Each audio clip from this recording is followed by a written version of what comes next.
आखिर वेनेजुएला को लेकर के भारत ने जो प्रतिक्रिया दी है उसको कैसे देखा जाए और भारत की रणनीति यहाँ पे क्या होनी चाहिए। हमारे साथ सारे मेहमान बने हुए हैं। शुरुआत में एम्बेसडर दयाल आपसे करना चाहूंगा। भारत की जो प्रतिक्रिया आई है उसको आपने देखा होगा, आप इस प्रतिक्रिया को कैसे देख रहे हैं? ये इतना सधा हुआ बयान, काफी संतुलित, क्या इसे माना जाए कि अमेरिका के साथ अब रिश्ते को भारत बहुत ज्यादा तीखा नहीं करना चाहता, इस वजह से ऐसी प्रतिक्रिया दी है, खासतौर से तब जब रशिया हो, ब्राजील हो, चाइना हो, उन लोगों ने बिल्कुल कड़े शब्दों में प्रतिक्रिया दी है।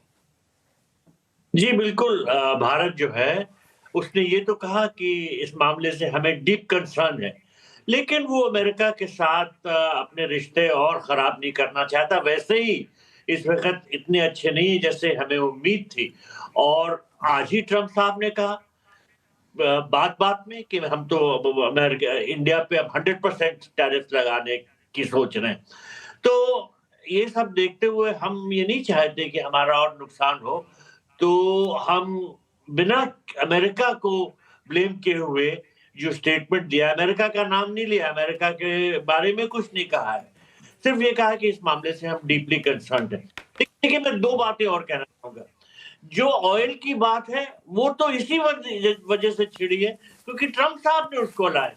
ट्रम्प साहब ने कहा ऑयल कंपनीज़ के बारे में वो किस तरह का रोल प्ले करेंगे, इसलिए ऑयल कम की बात आ गई।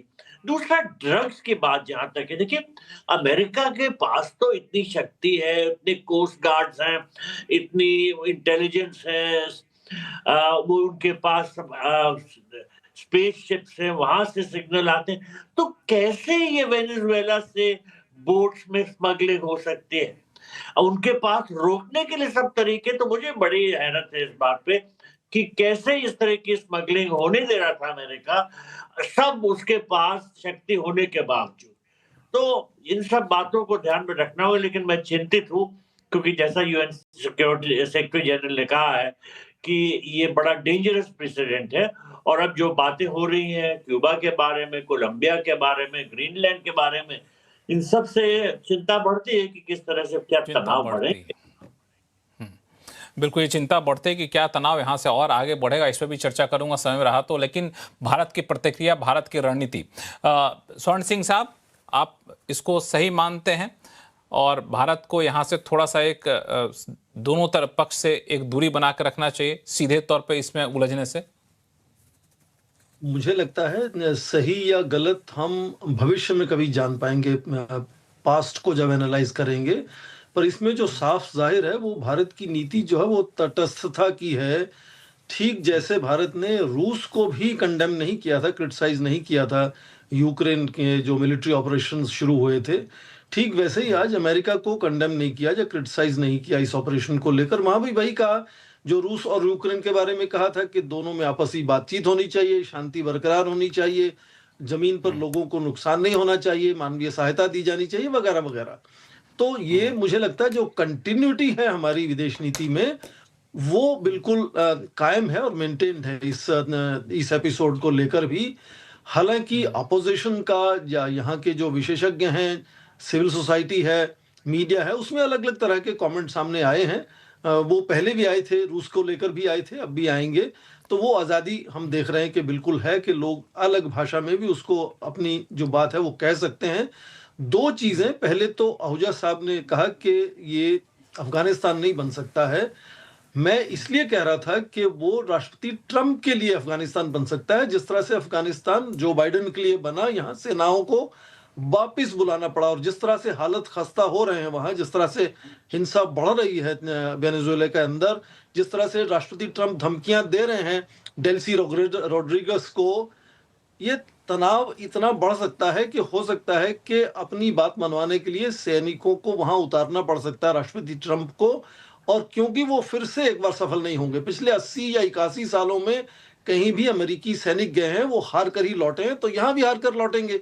तो इस नजरिए से मैंने कहा कि ये राष्ट्रपति ट्रंप का अफगानिस्तान बन सकता है, उस नजरिए से।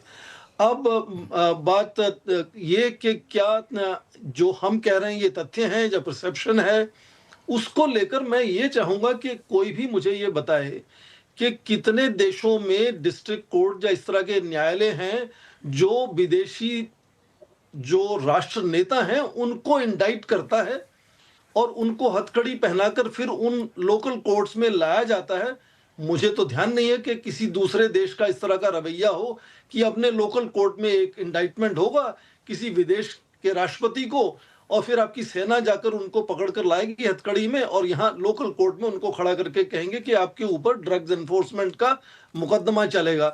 तो इसीलिए मुझे लगता है कि यदि हम ये बात मान लें कि अमेरिकन एक्सेप्शनलिज्म एक अपने आप में पहेली है या अकेली एक उदाहरण है, तो जो रवैया है राष्ट्रपति ट्रंप का उसको समझने में भी थोड़ी सी शायद सहायता हो सकती है कि किस नजरिए से वो सब कर रहे हैं। समझा लेते हैं ना। उनको हमारे साथ आनंद आहूजा साहब यही समझाते। आनंद, छोटा सा जवाब दे दीजिए। तनेजा साहब हैं, नरेश कौशिक साहब, उनके पास भी जाना है मुझे।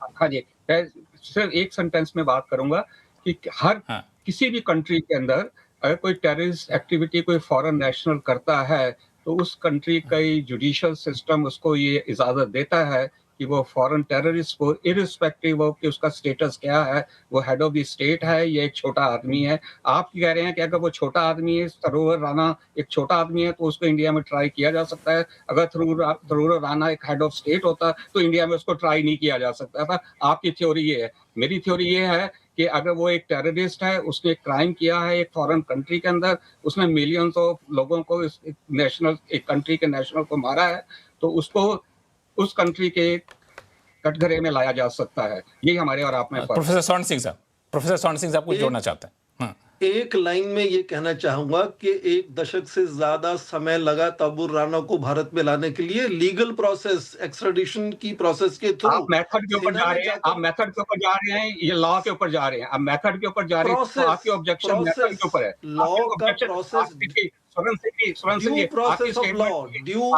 ऑफ लॉ जिसको कहते हैं।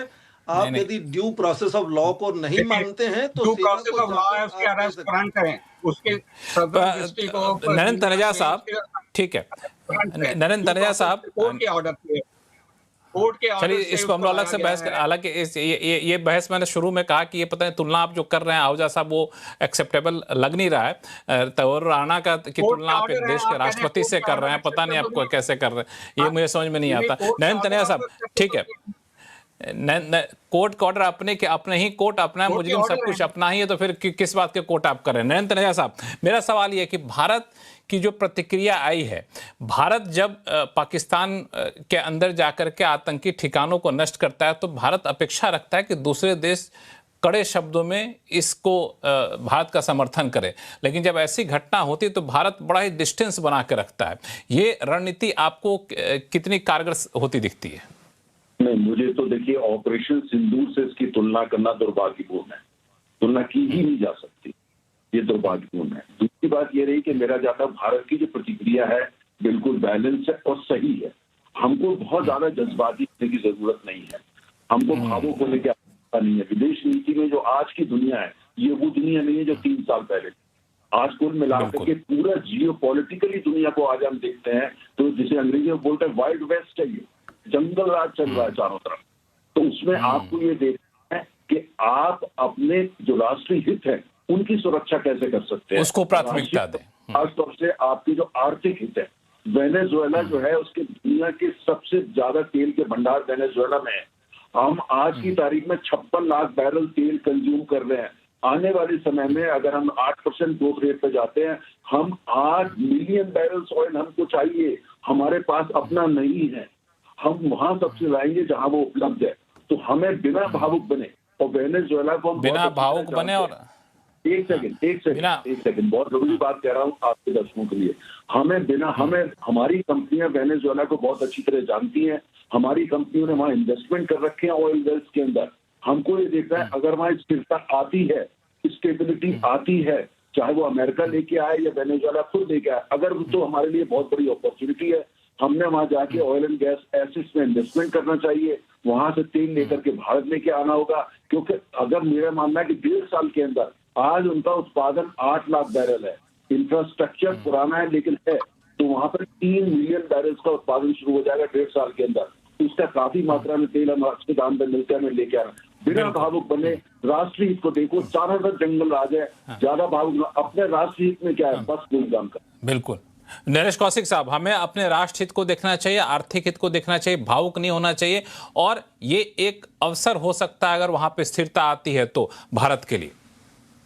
देखिए, भारत के लिए 2 चुनौतियाँ मेरे विचार से है। पहली बात तो ये है कि तेल के लिए जो कि भारत वेनेजुएला से तेल खरीदता था, तेल के लिए भी हमें अमेरिका के ट्रंप प्रशासन पर अब निर्भर होना पड़ेगा, जहाँ तक वेनेजुएला के तेल का सवाल है। और क्योंकि उनकी नज़र हमारे एक दूसरे जो बायर जिनसे हम तेल खरीदते हैं, ईरान, उनके रिजीम पर भी है, तो ये हमारे लिए चिंता की वजह है। और ये दरअसल दर्शाता है, जो भारत का जो बयान है, उसमें थोड़ी-सी जो नर्वसनेस है, मुझे इसमें दिखती है। दूसरी बात ये है कि इससे जो चीन का जो एक एम्बोल्डनमेंट होगा, उसका भारत को खतरा होगा, क्योंकि ताइवान को अगर चीन उसी तरह से हड़पता है जैसे वेनेजुएला को अमेरिका हड़प रहा है, तो उसी तरह से वहां पर ताइवान जो है सेमीकंडक्टर इंडस्ट्री जो है 95% जो एडवांस सेमीकंडक्टर्स हैं वो ताइवान से आते हैं, तो उस पर भी हमें चीन पर निर्भर होना पड़ेगा। इस